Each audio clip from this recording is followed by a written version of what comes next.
make the strings. Pimp my ride! Oh.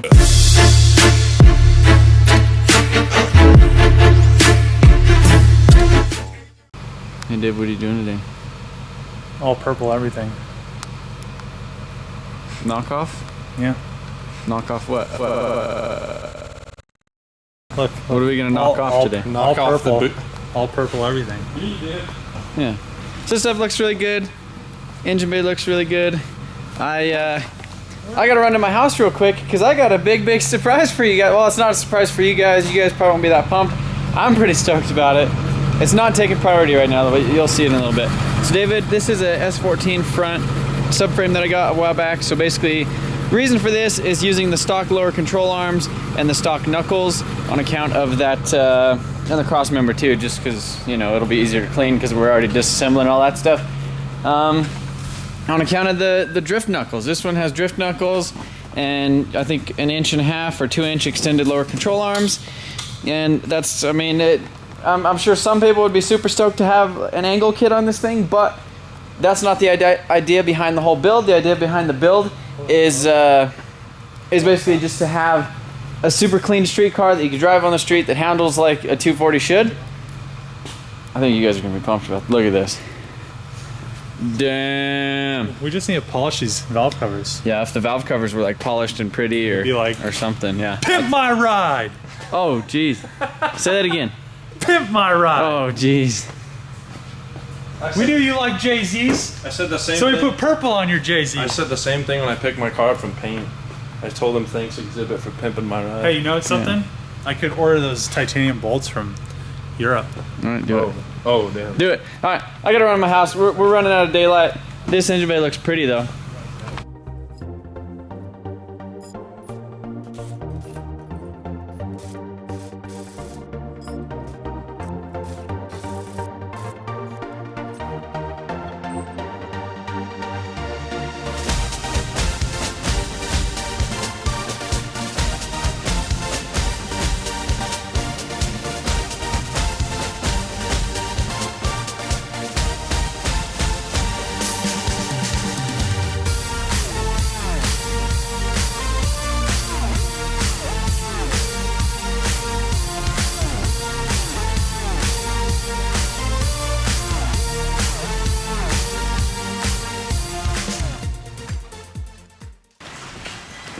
Guess what it is? It's on a trailer. I've done this twice before. Well, a couple times before. This here, guys, this is my, sorry, it's raining and it's getting dark and all that stuff. I'll do a quick walk around before it gets too crazy. Rear bumper's off it. I think it's in good condition. Doesn't look like it was wrecked in the rear. This door has some damage on it right there. The front end, it was wrecked and it like messed up the subframe big time. So you can see it push that subframe pretty far back and wrecked the front of it as well. So it's got, it's like shrink wrap taped, whatever you wanna call it. So this is, I don't know, if you guys remember my blue car, my blue daily driver Saab, it's an 06, and it was wrecked in the front end, not like that or as bad as that. But I bought it from the same exact auction location a couple months ago for $225. This is the same exact thing, but it's an 08. So it has the newer front end, which kind of sucks because that's the front end that's on like Jamie's car. And if you guys remember that the red car outside, I ended up buying that from the auction and paid like almost 3 times as much for that car as I did Jamie's car, just because it had the front end on it. So the 08 front end on these things they're really expensive. The headlights, you know, the bumper, the hood, everything is expensive about it. But I do like the 08s a little bit more. I like the front ends of them. I like the rear bumper on them especially, and it doesn't have any side trim going down the sides or around the front or the back. And in the rear you could get this really cool little diffuser thing, and that's kind of why I wanted to buy this car. Anyhow, this is the turbo V6 with the 6-speed manual transmission. It is front-wheel drive, not all-wheel drive, but has the Bose sound system with the subwoofer and the heated seats and all the cool stuff. Basically the exact same as my other, but the little bit newer version. I don't know what the plans. Ever since I let my dad drive my blue one, he really likes the blue one and he kind of wants to buy it from me. Aaron, Jamie's brother, I sold him my red wagon, and he wants my blue one. But I don't know. I'm not sure exactly what I'm doing, but just letting you guys know, I got another Saab. Wanted to get it off the trailer before it started raining, but that didn't happen. I do need to move some cars around, but yeah. So I'm gonna try to find another parts car, or I might end up doing some of like the newer front end stuff on this one. I'm not sure, but anyhow, David's in here getting the front subframe strips so we could degrease and pressure wash all that stuff, and hopefully get some of that stuff painted tonight. Yeah, that's about it. I don't know. I'm gonna try to get this thing started and take the key off of the little ring or whatever, because it's basically like tied around the like the ignition. So I don't know. I'm gonna see if I get it to start. But I'm like, the battery's for sure dead, so I'm gonna go ahead and put that on the charger too. Hey Dave, what are you doing? Oh, you know, we're gonna, since people didn't like the purple, you know, people are gonna really not like these ball joints. So we're just gonna leave them. Yeah, we're just gonna put these back in. You know, this is Pimp My Ride, and we're all about the looks and none of the mechanical. Yeah, right here. They get 107 days for the show. There you go, guys. This is your giveaway car ball joints. Hey, at least they're not as bad as Adam's axles. At least they're well lubricated. I mean, that looks like they don't sound sandy. So you know, that looks like some another clean, 100,000 miles right there. That looks like some clean grease in there. Grade A Nissan engineering right there. Mixing up some more of that paint. That's just some black single stage, that basically the same exact stuff we used on Adam's subframe. We played with the pressure washer a little bit. Got all this stuff nice and clean. Got a few of the little chips and stuff kind of scuffed on that, but got the subframe really clean. Same with everything else. Gonna spray all these knuckles. They were just kind of had a few little chips and random stuff on them. Dave's wiping them down with some wax and grease remover, and so yeah, we're gonna have some nice pretty suspension parts to go back on here. This is my little kind of ghetto system of like just being able to paint stuff, and then we could just slide it down so I can still pull cars in. But works all right. Rack's good for something. And then you know, for overspray, especially like when I'm painting stuff right here, I turn the fan on blowing out there, and then it just pulls. Suck it all through the Datsun. Yeah, it just goes on the dot. The Datsun's been, it needs repainted anyhow, so apologize to the Datsun. This thing's getting covered back up. There shouldn't really be any overspray that gets to the front of it, because it will suck it all the way through there. But yeah, we got to get painting.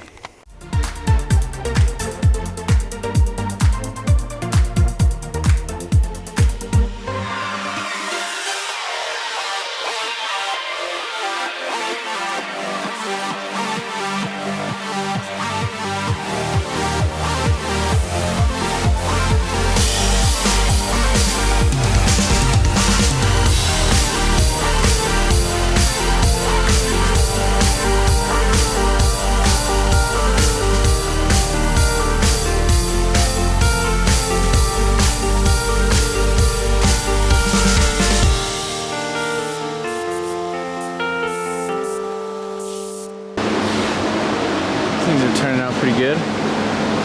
Nice and shiny, like brand new again. It'll definitely look nice coming back on the car. I'm making David paint these last two little pieces right here, because they looked like you wanted to. It looked like you wanted to paint something. Did you feel like you wanted to paint something? I like painting. You like? David likes painting.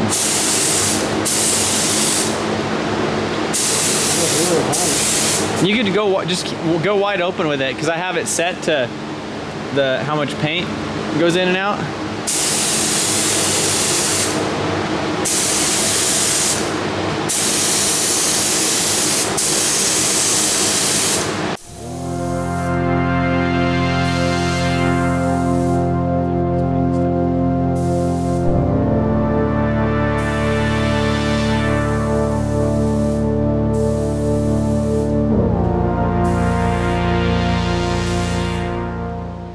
Guys, so in the last video, some guy was mentioning, or was kind of curious about like paint gun setup tips. So I was just going to kind of go over a little bit, since we have a little bit of paint left in the gun now. So I guess I'll kind of start. This is like a Graco Sharp A Finex. It's a basic gun, about $100 or whatever. I use this a lot for like random, you know, base colors and, you know, stuff that's not super metallic-y or that's super critical. It lays down clear alright. I mean, not the best gun in the world, but it's pretty good. It's a lot better than like your typical like Harbor Freight $14 one, but you could get stuff done with that. And this is kind of the basic settings. So yeah, we got this little bit of leftover paint in the gun. And so I'm going to show you over the basic settings. This is the pressure regulator right here on the bottom. And you can hear. And I used to have a gauge on here and it started leaking, and so I ended up just buying another one that doesn't have a gauge because I never really looked at it anyhow. It was mostly just kind of like I could just kind of tell when I'm painting. You can just kind of feel, you kind of want the paint to flow out really nice, but you don't want it like blowing back on you because it's like blowing so much paint out. This right here on the bottom is typically another regulator, so you can hear. So you could kind of fine tune and adjust it right there. This gun right here, on your needle, that is going to be how much paint you put out. So you could turn it all the way in, so there's no paint at all. There's like zero paint coming in, and then you come right here.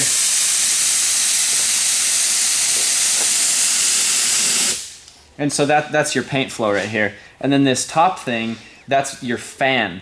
So like right here, if I turn it like all the way out, I'll get kind of like the wider fan. Whereas if I turn it most of the way in, you got like that's like the fire hose setting. You kind of bump it out. And so typically kind of how you could adjust your paint and to kind of figure out, especially if you want to see the way the paint is flowing, whether your like paint gun might be like missing or not, you turn it so it's straight up and down, so it'll do like a horizontal. And you can see kind of how it has like that little cigar pattern. So you kind of want it a little bit bigger than that. About right in there, depending on what you're painting. But if you want to see like how well the paint gun is set up, or you think it's like spitting, or it's like going too high up, or it just needs clean, you can just kind of hold it here until it runs. So you can see right there, I made that run. It's set up pretty decent because it has like a nice little like rainbow of a run right there. But yeah, so that's typically how I set up my paint gun. And you just kind of got to fine tune it, because if you have too much paint coming out of here, then it's not going to atomize correctly. If you don't have enough paint, normally I have it on the lesser side of the paint, so I don't have it so you go wide open. And when you're typically painting, you go wide open. So like right here, that's no paint, and then you go wide open. So you always want to adjust this little thing to where that when you're wide open, it's always the same. So you're not like, you don't have this tip like all the way out to where it'll just dump paint out of it, but you're barely like tapping into it, if you know what I'm saying. You want to kind of go on the, like screw it in a lot, so that way like you're not, see how much paint is coming out? You kind of pull it out a little bit, and then you kind of can kind of dial in your speed. You pretty much dial in your speed from there. Typically, like cleanliness, I would say, is like the highest or like the most important thing about like the paint gun, and just cleaning it and making sure all the cracks and crevices and all the little holes and orifices are super clean. Yeah, hopefully you guys kind of enjoyed that little tip. I mean, essentially at the end of the day, you just have to make it wet. So, and you have to do cover passes. So if you start like right there, you got to go 50-50. I mean, if you ever actually picked up a paint gun versus a rattle can, you're gonna be like, that's 20 times easier than I thought it was gonna be. But yeah, I don't know. Probably rambled on for a little while, but hope you guys appreciate that little tip. All right, so here the Saab is inside under a little bit of light. So yeah, what did I get myself into? So I'll show you the pictures of what I've seen. So from looking at basically this angle, this is exactly what I seen on like the auction listing. And so I was like, oh, okay, well maybe it just got, you know, a little, they rear-ended somebody. So what that would consist of is, you know, this bash bar doesn't even look like it was damaged. This is barely pushed up right here. So essentially it would be replacing this top cover, the hood, maybe a fender or two, and the front bumper and like the radiator, condenser, intercooler, that whole situation. So, you know, expensive but not terrible. But then you know, I get it, or you know, Aaron, he went and picked it up for me, and then you look under here and you're like, oh no, freaking subframe is just like boogered big time. So that's not good. You can see right here, let me turn the wheel, but look at that. Yeah, that's definitely a tweaked subframe. It doesn't have any oil in it, and looking down from the top, it looks like it busted like a hole in the bell housing of the transmission. So yeah, I don't know, that's kind of I guess kind of the situation where I'm at with this. This is, you know, those are the things that it needs. It did have some barbed wire hanging out of the front, so I'm assuming they hit some sort of ditch or fence or curb, and then, you know, went through the fence, barbed wire went over it. You could see the scratches going over the top of the car. This back hatch doesn't close. I think it just needs something. And then I hope the rear bumper's in good condition, because that's kind of one of the main reasons I want an 08 is because of the rear bumper, because I could do that little diffuser thing without having to do much. Yeah, it sucks that it has more damage than I thought. Because my thought process was, you know, I'll get this, I'll get the 08, I'll do that, like the Griffin front, the dope front bumper that's, you know, like in other countries and stuff. And then this will be the new daily driver. And then I'd sell my blue wagon to my dad or or Aaron. But yeah, that's pretty much where I'm at with this. Look at all that angle though. This thing looks like it could be a drift car. But yeah, again, I hope you guys can see that I like painting stuff. If you guys have ever wanted to paint something, I would say that the best way to do it is just get yourself some single stage paint. You can even go to Walmart and get like the Rust-Oleum in a can and get like a little bit of the stuff to reduce it. I think they sell that there, like a lacquer thinner or whatever. Google something on what to reduce Rust-Oleum with. That's actually what I did. My first time I ever painted anything, it was I had an old paint gun and just painted my tow dolly with like some Rust-Oleum stuff. So, I mean, I basically just learned in my garage. So if you guys ever want to learn how to paint anything, pick up a paint gun, go to the junkyard, get a spare fender, spare bumper, something, some wheels, just paint it. But, I don't know, I need to figure out what I'm doing with this thing. This thing's definitely not taking priority.